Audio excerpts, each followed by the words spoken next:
пас ба маркази майдон Аббос Андалебов, вале мавқеиятро аз даст дод, тӯбро аз даст дод Аббос Андалебов. Акнун ҳамлаи навбати дастаи Беларус ва хушбахтона дифогари мо ҳам бисёр хуб бозӣ кард ва ҳоло партоб иҷро карда мешавад ба ҷаримагоҳи дастаи мо.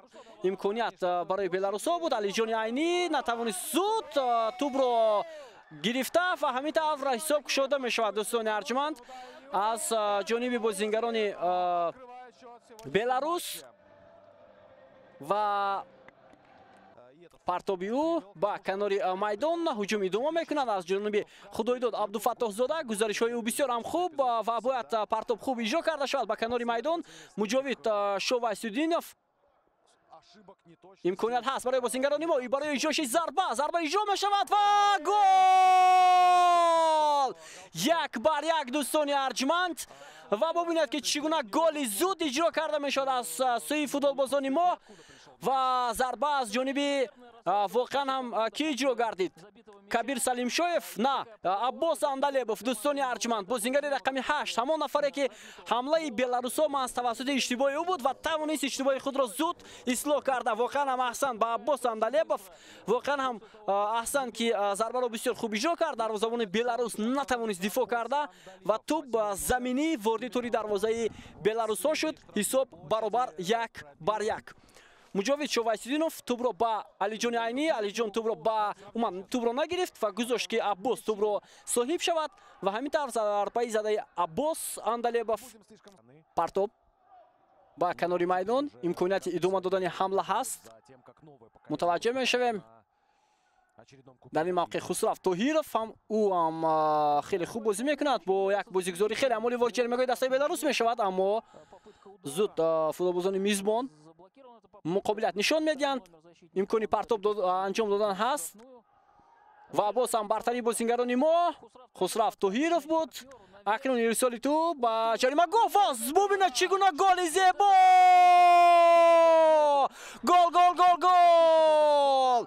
Худоидод Абдуфаттоҳзода дӯстони арҷманд, воқеан ҳам олӣ. Воқеан ҳам дар рақабати дуюм бубинед ки чӣ гуна ҳарифро фиреб дод. Ҳамлагари дастаи наврасони Тоҷикистон ин боварнокарданист ки чӣ гуна мебоист бо сар зарба занад, аммо бо пой тавассути ҳамон усулҳои воқеан ҳам таеквондо ӯ тавонист ҳамин зарбаро иҷро карда. Биёед ба лаҳзаи такрор мутаваҷҷеҳ мешавем. Партоб бисёр хуб буд. Ой! Ин гуна зарбаҳоро шояд бисёре аз мухлисони футбол дар иҷрои Златан Иброҳимович бубинанд дӯстони арҷманд, вале дар ҳамин лаҳза Худоидод Абдуфаттоҳзода дарвозаи дастаи Беларусро баъд аз партоби Кабир Салимшоев рахна кард ва дарвозабону дифогари дастаи Беларус албатта лол монданд. Матвей Михайлин буд охирин бозингаре ки бо футболбози мо муқобилият кард, аммо то анҷом натавонист дар ин лаҳза хуб дифоъ намуда ва ин воқеан ҳам имконият ҳаст барои бозингарони мо. Якбора 3 нафар бозингари мо дар хати ҳамла. Биёд мутаваҷҷеҳ мешавем дӯстони арҷманд. Фурсат ҳаст барои бозингарони мо. Зарба бояд иҷро карда шавад. Зарба ва гол!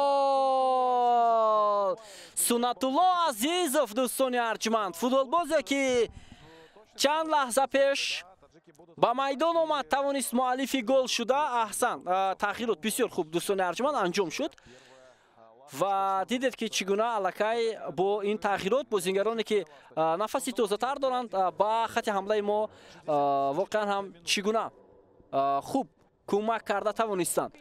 Пас бисёр хуб буд аз ҷониби Амирҷон Фаррухзод дӯстони арҷманд. Ҳамларо бисёр хуб шурӯъ кард ин футболбоз. ҳоло бори дигар мутаваҷҷеҳ мешавем. бале, бозингари рақами 18 Амирҷони Фаррухзод. Ин ду футболбозе ки ҳоло ба майдон омаданд, ба голи сеюм тавонистанд саҳми арзандаи худро гузошта. Яке паси головар, дигаре албатта муаллифи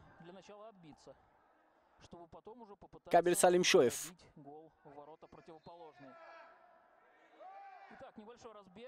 Партоби Кабир Салимшоев ва пеналти. Пеналти ба дарвозаи Беларус дӯстони арҷманд. ва мебинем ки чӣ гуна қоидаи бозӣ муқобили Амирҷони Фаррухзод вайрон шуд. Воқеан ҳам хуб бозӣ кард. Яъне тӯбро аз худ пештар сар дод ва капитани дастаи Беларус Данил